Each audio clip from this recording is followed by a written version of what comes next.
If you could only eat one last meal before you died, what would it be? Death row inmate Harold I. McQueen Jr. chose 2 cheesecakes. This is Death Row Diner. For the first of the cheesecakes, we're just gonna do a plain old New York style cheesecake, so take a handful of graham crackers and blend them up in a food processor.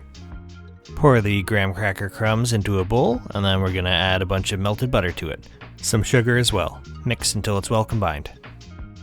We've got a pre-greased springform pan here, so we're gonna press our graham cracker mixture in there to form the crust at the bottom. We're using a 6-inch springform pan, which has about half the volume of a 9 or 10-inch one. So we're gonna half the recipe for all the ingredients moving forward, since most recipes call for a bigger pan. So we've got 2 8-ounce blocks of cream cheese at room temperature, a cup of sugar, 1.5 TBSPs of flour. Attach your beater attachment and mix together on slow. You may need to scrape down the sides a bit to make sure everything gets all incorporated. After mixing for another couple minutes, we're going to add a splash of vanilla, a pinch of lemon zest, a squirt of lemon juice, and a pinch of salt. Always a pinch of salt. Then let that all mix together. Then, one at a time, we're going to be adding 3 eggs. Then continue to beat together until it's just combined. Then we're going to take our crusted springform pan and we're going to wrap it in not 1, not 2, but 3 layers of tin foil. You want to make sure that this is as waterproof as possible. We're going to add it to a high-walled baking dish, and then we're going to pour in our cream cheese mixture. Then we're going to pour in some boiling water about 1 inch up the side.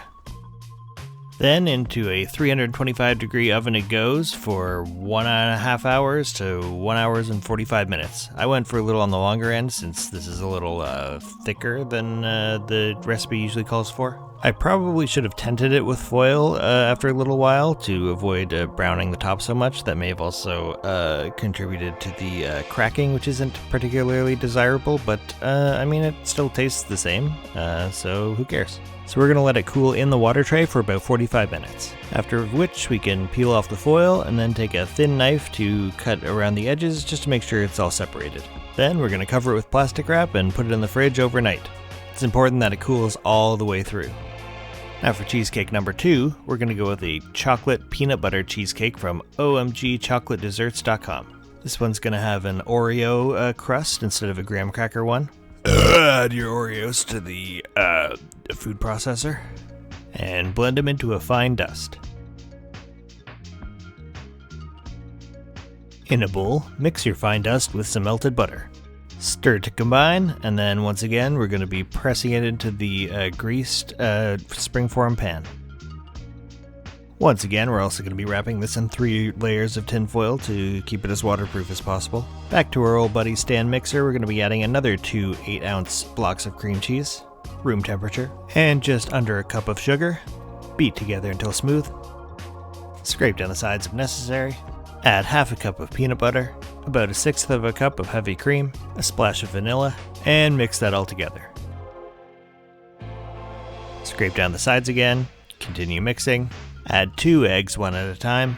Continue to mix until fully incorporated. Then add about 3/4 of a cup of mini chocolate chips. Keep beating until the chocolate chips are fully incorporated. Then we're going to pour our cream cheese mixture into our Oreo crust. Onto the same high-walled baking tray. And again, we're going to pour 1 inch or so of boiling water around the sides. Why, you may ask? I don't know, but all the recipes for cheesecakes say to do it, so who am I to question them? Into a 350-degree oven for about 70 minutes. After it's done and cooled, again, we're going to wrap it in plastic wrap and leave it in the fridge overnight. The next day, we're going to make a chocolate ganache topping with chopped up peanut butter cups on it. For the ganache, we're going to heat half a cup of heavy cream to just about a boil. Be careful it doesn't boil over. Then we're going to turn off the heat, stir in about 3/4 of a cup of milk chocolate chips. It's going to look like it's not going to go together for a while, but just keep stirring it and eventually it'll all come together. Then add in another 3/4 of a cup of chocolate chips and stir all that in together. The cold chocolate chips will help cool down the overall temperature of the ganache as they melt. We've also got some peanut butter cups here. We're going to chop these up into tiny little bits.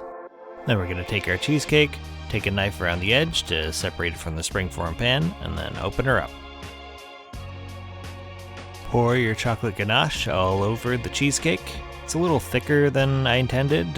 Maybe I should have used a few less chocolate chips, but oh well. Then sprinkle your chopped up peanut butter cups on top. This is going to go in the fridge again for another hour or so to make sure that the chocolate ganache is all set. And now that both of our cheesecakes are done, it's time to plate up. And there we have it. Nice balanced meal of 2 cheesecakes. It did say he shared them with his attorney, which I don't know why he would. It couldn't have been a very good attorney if he got the death sentence. He couldn't have been any worse.